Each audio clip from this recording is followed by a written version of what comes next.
ಕೆ.ಆರ್.ಪೇಟೆ ವಿಧಾನಸಭಾ ಕ್ಷೇತ್ರದ ಹಾಲಿ ಶಾಸಕರಾಗಿರ್ತಕ್ಕಂಥ ಅತ್ಯಂತ ಕ್ರಿಯಾಶೀಲರಾಗಿ ಕಳೆದ 11 ತಿಂಗಳಿಂದ ನಡೆದಂಥ ವಿಧಾನಸಭಾ ಚುನಾವಣೆ ಸಂದರ್ಭದಲ್ಲಿ ಒಬ್ಬ ಯುವಕ ನಿಮ್ಮ ಮುಂದೆ ಬಂದು ನಿಂತ ಸಂದರ್ಭದಲ್ಲಿ ಇದೇ ಜಾಗದಲ್ಲಿ ಇದೇ ವೇದಿಕೆಯಲ್ಲಿ ಸಹಸ್ರಾರು ಸಂಖ್ಯೆಯಲ್ಲಿ ಕುಮಾರಣ್ಣನ ಪಂಚರತ್ನ ಕಾರ್ಯಕ್ರಮದ ವೇಳೆ ಸಾಕಷ್ಟು ಜನ ಅಭಿಮಾನಿಗಳು ತಾವೆಲ್ಲ ಸೇರಿದ್ರಿ. ಆ ಸಂದರ್ಭದಲ್ಲಿ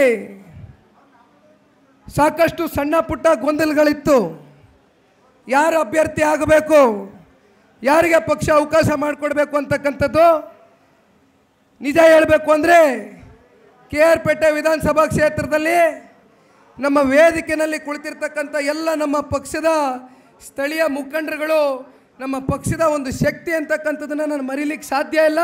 ಹಾಗಾಗಿ ಸಂಪೂರ್ಣ ಅಭಿವೃದ್ಧಿಯನ್ನು ಪ್ರತಿ ಗ್ರಾಮಗೆ ಇವತ್ತು ನಿಖಿಲ್ ಕುಮಾರಸ್ವಾಮಿ ಜೊತೆ ತೆರಳಿ ನಾವು ಮಾಡಬೇಕು ಅಂತಕ್ಕಂಥದ್ದು ನಮ್ಮ ಶಾಸಕರ ಒಂದು ಅಭಿಲಾಷೆ, ಒಂದು ಒತ್ತಾಸೆ ಮೇಲೆ ಅವತ್ತು ನಾನು ಚುನಾವಣೆಯನ್ನು ಸ್ಪರ್ಧೆ ಮಾಡಿದೆ.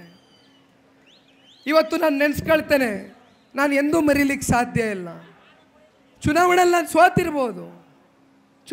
ಸೋತಿರ್ಬೋದು, ಆದರೆ 5.25 ಲಕ್ಷ ಜನ, ಸರಿಸುಮಾರು 5,76,000 ಜನ ಮಂಡ್ಯ ಜಿಲ್ಲೆ ತಂದೆ ತಾಯಿಂದರು ಒಬ್ಬ ಯುವಕನಿಗೆ ಆಶೀರ್ವಾದ ಮಾಡಿರ್ತಕ್ಕಂಥದ್ದನ್ನು ನಾನು ಮರೀಲಿಕ್ಕೆ ಸಾಧ್ಯ ಇಲ್ಲ.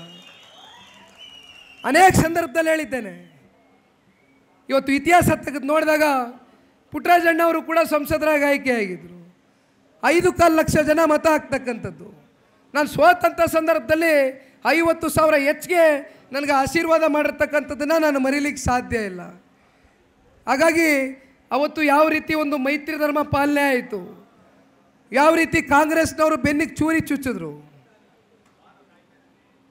ದೇವೇಗೌಡರು ಸಾಹೇಬ್ರನ್ನ ಆ ವಯಸ್ಸಿನಲ್ಲಿ ಕರ್ಕೊಂಡೋಗಿ ತುಮಕೂರು ಲೋಕಸಭಾ ಕ್ಷೇತ್ರದಲ್ಲಿ ಸ್ಪರ್ಧೆ ಮಾಡಿಸಿ ದೇವೇಗೌಡರು ಸಾಹೇಬ್ರ ಸೋಲಿಗೆ ಇದೇ ಕಾಂಗ್ರೆಸ್ ಪಕ್ಷದ ನಾಯಕರುಗಳು ಕಾರಣಕರ್ತರಾದರು.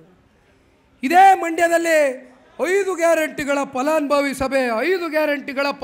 ಸಭೆ ಅಂತ ಕಾಂಗ್ರೆಸ್ನವ್ರು ಮಾಡಿದರು.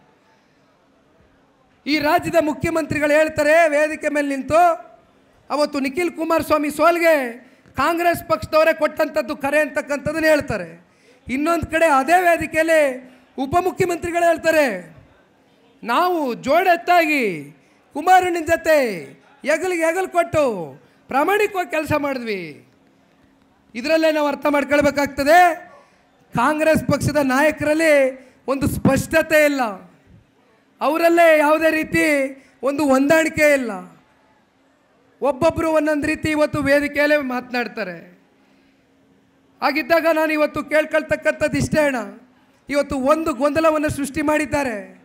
ಇವತ್ತು ದಲಿತ ಸಮುದಾಯಕ್ಕೆ ಇವತ್ತು ಇಡೀ ದೇಶದಲ್ಲಿ ಕಾಂಗ್ರೆಸ್ ಪಕ್ಷ ಒಂದು ಗೊಂದಲದ ವಾತಾವರಣ ಸೃಷ್ಟಿ ಮಾಡಿದ್ದಾರೆ.